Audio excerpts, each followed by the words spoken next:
Hello, my name is Rich Howard, owner of Architectural Builders Supply. In this video is to bring you a closer look at the lab, part number 251-4. This is a Yale bottom pin is what it is. It's a bottom pin tumbler that is for the Yale, typical Yale conventional pin tumbler cylinder construction.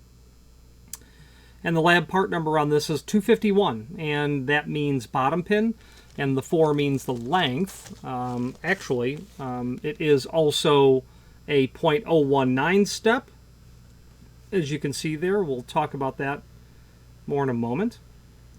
Okay, bag of 100. This is a poly bag. When you buy one, we're going to ship you a bag of 100 of these pins. Okay, now let's take a closer look. I have one removed here. You won't be able to really tell at all what that looks like naturally, so we'll just put that back in the bag. What does the 019 mean? Well, the 019 means that the difference between let's say a 4-cut and a 5-cut is .019 inch. If you were to measure this item, and a 4 bottom pin from Yale, I think is supposed to be .258. Let's use our caliper.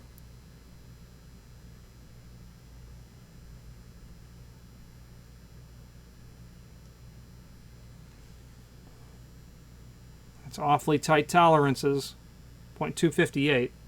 The diameter is to be 0.115. Again, spot on.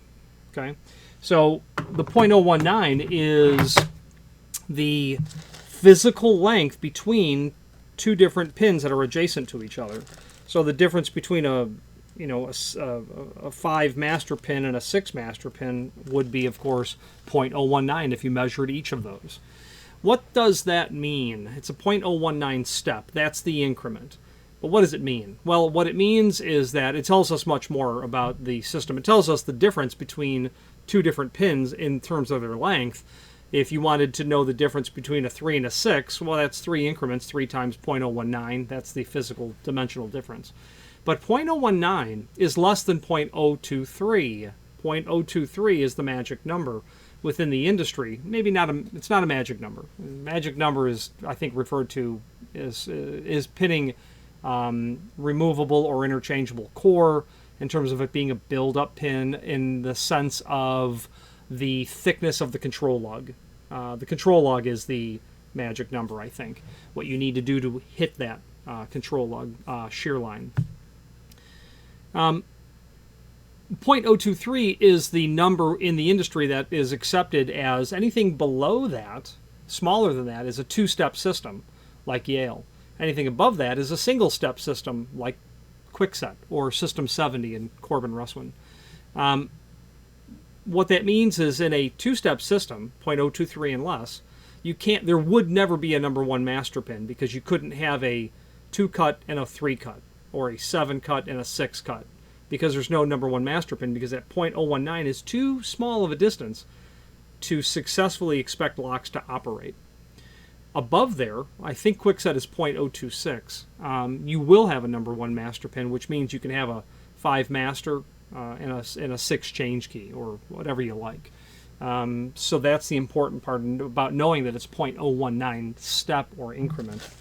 The 251 is the part number. It's not in their catalog. It's just, if you called and asked Yale, I need to order some Yale bottom pins, what part number do I use? Do I just call them Yale bottom pins? Turns out, yes. You could call it as lab original Yale bottom pin, and then the size, and they'll convert that to a 251.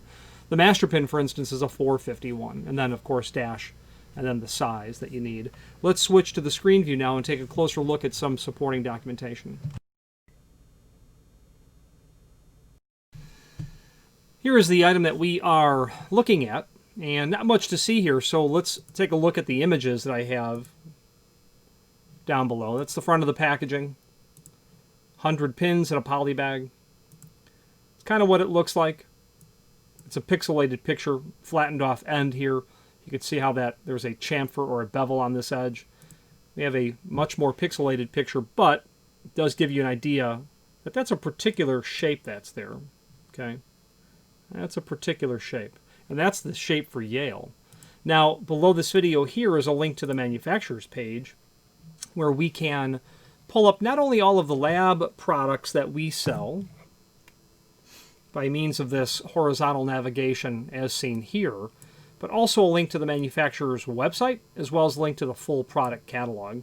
It's that full product catalog that I'd like to take a look at, and on page 2, where the table of contents are, we'll see the lab original pins right here, pages 8 and 9. So let's just scroll down to 8 and 9.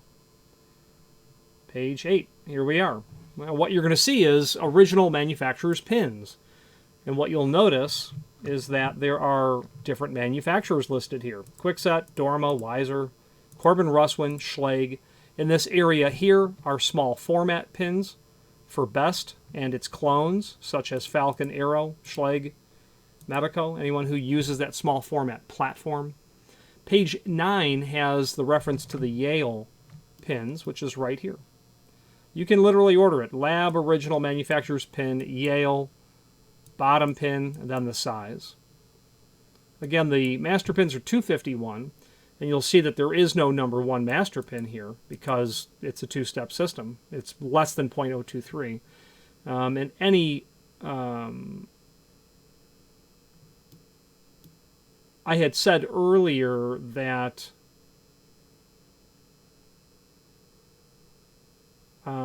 Corbin's System 70 was a single-step system, and they don't list it as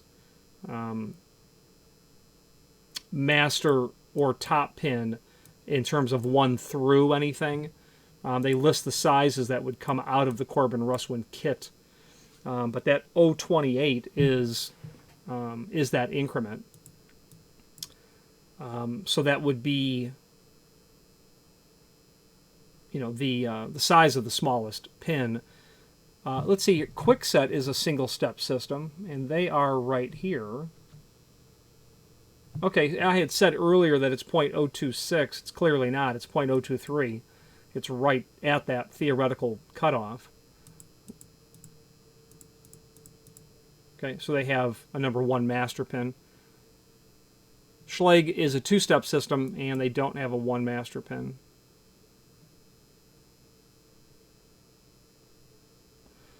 Yeah, so apparently in the 1-step systems, they list them out as their sizes. Okay, and a further, well, actually, this is a 2-step system because the illustration of this is that the increment is 15 thousandths to every pin. So that would be a 2-step system, and that is indeed what Schlage is as well. Okay. Anyway, so you have master pins, driver pins, bottom pins. The driver pins are 3 different lengths of those. So every cylinder will have a bottom pin and a driver. If it's master keyed, then you're going to have a master pin or pins as well. There are 3 different thicknesses, lengths of driver pins. And that's because the height of the pins in the chamber, the plug total, is a number that needs to be basically somewhat balanced with how much height of total pins you put in the chamber. So in a, I'm guessing, 0 to 3 pin stack height, you're going to use the longest driver pin. 4, 5, and 6 might be a 190. 7, 8, and 9 might be the shortest driver pin. You're going to balance those driver pins so that it works smoothly, meaning you don't want to have too much pin inside of there, because if you do, you're going to crush the spring and it won't work reliably long term. You don't want to have too little in there. Otherwise, you're not going to be creating pins making contact with each other. Okay. So that is the pages with the lab original manufacturer's pins on them. You can see lots of different manufacturers as well. They have some spool pins, serrated top pins as well. That makes shimming a little more difficult. I understand it makes picking more difficult. Spool pins do the same for impressioning and picking, to my understanding. They just prolong the amount of time it takes to get the cylinder open. While I don't pick cylinders open, these do just increase the amount of time generally. In the hands of a truly talented individual, this doesn't pose a substantial additional investment in time to get the cylinder open. Let's go back to the table of contents. You can see that there is lots of locksmithing supplies that they have here. Let's scroll through the document slightly to take a look. Now they identify their packaging, their smart pack, their vial, and their poly bag. This is clearly a poly bag. I prefer the vial myself only because it's a little easier to see what you have rather than rifling through a box that you've dumped, just thrown a whole handful of bags or smart pack, poly bags or smart bags into, because it takes time to sort out what you have. And depending on the job that you're doing, if you're doing a large job, you're going to probably order pins immediately when you order the other supplies that you would need to actually do a locksmithing project. So the vials are nice because it's printed right on the top of the vial. Talks about their 003 and 005 pins. This is a universal pin, meaning it works well in most systems. It really does. I think every locksmith has a lab pin kit that's a universal kit. The 003 and 005 is the increment between pins. I prefer the 003 because I find the increment of 005 to be too great to where I don't get pins that work very well within a chamber when you're dealing with plugs, keys that are worn. I like the finer step increment of the 003. Springs, you have to have the right springs for what you're doing. I know this firsthand. If you're trying to pin interchangeable core and you're doing Falcon, you've run out of Falcon springs, those best springs are not going to work. So be sure when you're doing the project that you have calculated how many you need. It would be very handy if you're doing a small format job to come up with your key bitting array, your bitting charts, determining how many of each pin that you're going to need roughly, and then understanding that if you're doing 6 or 7 pin cores, you're going to need 6 or 7 times the amount of springs or caps for that keying project. So be sure to order those because your kit may not have, if you're doing, if you're going to do 75 interchangeable core cylinders, 75 times 7, you're going to need 525 springs. That's a lot of springs to have laying around. Or individual caps if you're individually capping them in best style cores. I do prefer the Falcon cores because it's a slide cover and because I'm lazy. It's easier to finish off the cylinder at the end when you have a slide cover. Even though capping isn't hard, it just takes seconds longer. And when you have 75 cylinders, those seconds add up. Here are some shims used in locksmithing pursuits. The pins we're back to. Now they get into their pinning kits. Several pages of that material. A very common kit is the Wedge Pro. That's a 3000 increment, the EPK 003. The Classic Pro is here as well. I think the only difference is the Classic is flat and the Wedge is wedge-shaped. I've used always the wedge shape. I can't say that I have a preference, but I do like it tipped up towards me a little bit more. Universal pinning kits continue on through here. Different sizes, capacities, different manufacturers. Corbin Russwin. A2 universal kit. That's obviously small format. That's a reference to small format. Manufacturer specific, Kwikset Schlage. Sargent Weiser. This is a wood kit for doing A2. I own at least one of these kits, maybe 2. What I don't like about it is it's not a substantially capable kit in the sense of volume. You can only do about 15 cylinders with this kit because there's only 100 springs in there. So 100 divided by 6 or 7, yeah, you're going to be about 15, 16, 17 cylinders. So be mindful of that. If you're doing a job, again, figure it out right away what you're doing. They do have the BWB 108 and the BWF 108. Best and Falcon. Those springs are definitely different. A wood kit for Schlage cylinders.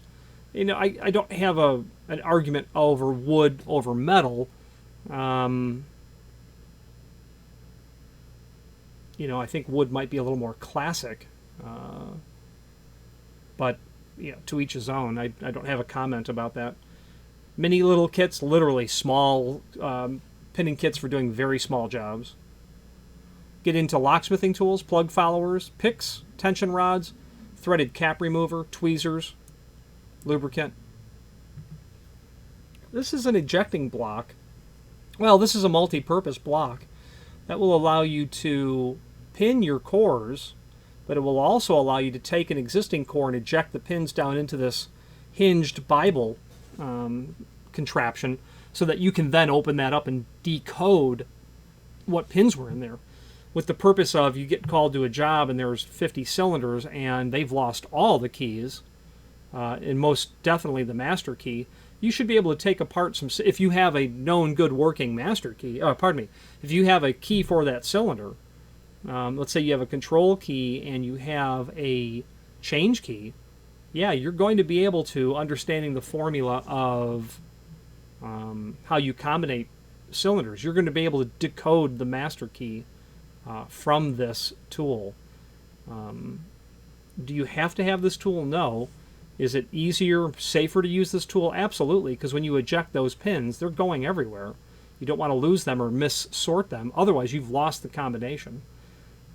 Medico pin decoder, I've not personally used this. I've been told that it works well, though. I should say I've heard it said that it works well. Key gauges, that's really handy when you've cut a key and, gosh, did I cut a 3 or a 4? So you can slide that key into the key gauge and know immediately if you've cut it correctly. A pinning tray, here and here, wood, and then a rubber pinning tray. There are, if you watch videos online of people picking locks or servicing cylinders, they almost all use a work mat. It definitely helps retard the potential for the pin to jump, fall, roll, bounce. You know, kind of keeps it in place here. You can stack your pins in this little scenario here. That's called a pickle fork. If you're servicing quickset locks, you have one or you will need one. That's literally a pickle fork. That's what they call it. Then just finally an overview of some of their material at the end of the catalog. Let's wrap up this video on camera.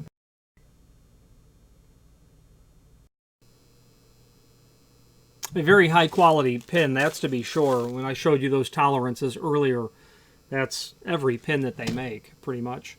I have a client, this client is in Hong Kong, and he about once a year buys a whole mess of Yale pins, and then he buys Yale padlocks, in fact, as well. Those two seem to go together.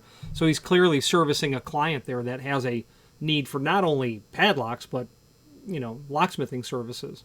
And to him, I say thank you very much. If you have any questions on the lab, this is their part number 251-4. It's a Yale number 4 bottom pin or any other lab product. Please feel free to reach out to us. And thank you. Again, thank you for watching. And if you've enjoyed this video, please click thumbs up. Please subscribe and maybe even send the video to someone that you know. Thank you.